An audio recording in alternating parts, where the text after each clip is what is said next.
নমস্কার বন্ধুরা, আমি রাত্রি বলছি। বড়দের প্রণাম আর ছোটদের ভালোবাসা জানিয়ে শুরু করছি আজকের রেসিপি। আজকে তোমাদের করে দেখাবো কচি আমড়ার টক ডাল। দেখো তো বন্ধু কিভাবে বানাই, আর কি সুস্বাদুই হয় রান্নাটা, তোমরা দেখে নাও। এখানে আমি নিয়ে নিচ্ছি মুসুরির ডাল। মুসুরির ডাল দিয়ে কিন্তু এই টক ডালটা বানাতে হবে, তবেই স্বাদ হবে একদম অসাধারণ। প্রথমে একটা অ্যালুমিনিয়ামের বাটিতে গরম জল করতে দিয়ে দিয়েছি, আর ডালটাকেও বেশ কয়েকবার জল পাল্টে পাল্টে ধুয়ে নিয়েছি।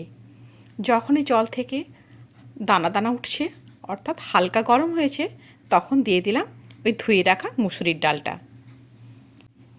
ডালটা খুব ভালোভাবে সেদ্ধ করে নিতে হবে, কিন্তু যখন ডালটা ফুটে উঠবে তখন এই যে ওপরের ফেনার মতো সাদা অংশটা, ওটা আমি তুলে তুলে ফেলে দিই। মাকেও দেখতাম এই সাদা ফেনাটা তুলে ফেলে দিত। তোমরা কিন্তু চেষ্টা করবে এই ফেনাটাকে তুলে ফেলে দেওয়ার। শুনেছি নাকি এই ফেনাটা খাওয়া কিন্তু খারাপ, সেই জন্যই আমিও তুলে ফেলে দিই। এবারে দিয়ে দিলাম পরিমাণ মতো নুন। নুন দিয়ে ডালটাকে বেশ ভালোভাবে সেদ্ধ করে নিচ্ছি। ডালটা যখন প্রায় অনেকটাই সেদ্ধ হয়ে আসছে, তখন আমি এর সাথে অ্যাড করে দিলাম হলুদের গুঁড়ো। হলুদের গুঁড়োটা ডালের সাথে খুব ভালোভাবে মিশিয়ে নিচ্ছি। মিশিয়ে নিয়ে ডালটাকে আরও বেশ খানিকক্ষণ ধরে সেদ্ধ করে নেব। ডালটাকে পুরোপুরি সেদ্ধ করে নিতে হবে, তারপরেই আমরা দিব। কারণ এখন যদি আমরা দিয়ে দিই তাহলে কিন্তু ডালটা শক্ত হয়ে থাকবে, অর্থাৎ দানা দানা থাকবে, খেতে ভালো লাগবে না। ডালটা সেদ্ধ হোক, আমি এইদিকে এই আমড়ার কাজটা সেরে নিই। দেখতেই পেয়েছো কচি কচি আমড়া নিয়েছি। আমড়ার খোসাগুলোকে খুব ভালোভাবে তুলে ফেলে দিয়েছি। এবারে আমড়াটাকে টুকরো টুকরো করে কেটে নেব।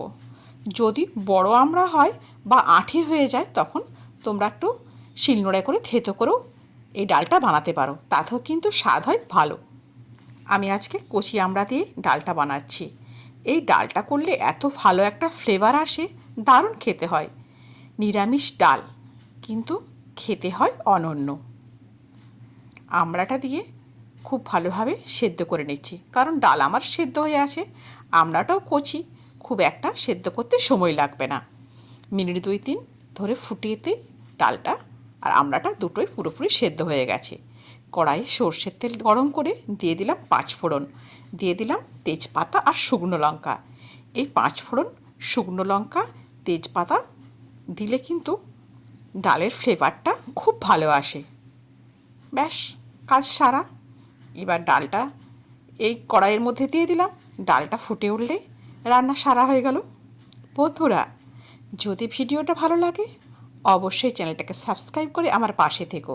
পাশে থাকা বেল আইকনটা অবশ্যই প্রেস করে রেখো। যখন নতুন নতুন রেসিপি আপলোড করব তখন তোমাদের কাছে পৌঁছে যাবে।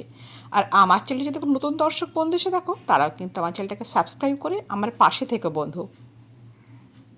এই ডালটা কিন্তু ঠান্ডা খেতে হয়, গরম ডাল খেতে নেই, বলে টক ডাল গরম খেতে নেই। এই কারণে এই ঠান্ডা ডালই আমি পরিবেশন করেছিলাম ভাতের সাথে। এই গরমকালে এই এক বাটি ডাল কিন্তু মনে অগাধ শান্তি নিয়ে আসে। বন্ধুরা, আজ তাহলে এই পর্যন্তই। দেখা হবে নতুন কোন রেসিপির সাথে। সবাই ভালো থেকো, সুস্থ থেকো। ধন্যবাদ।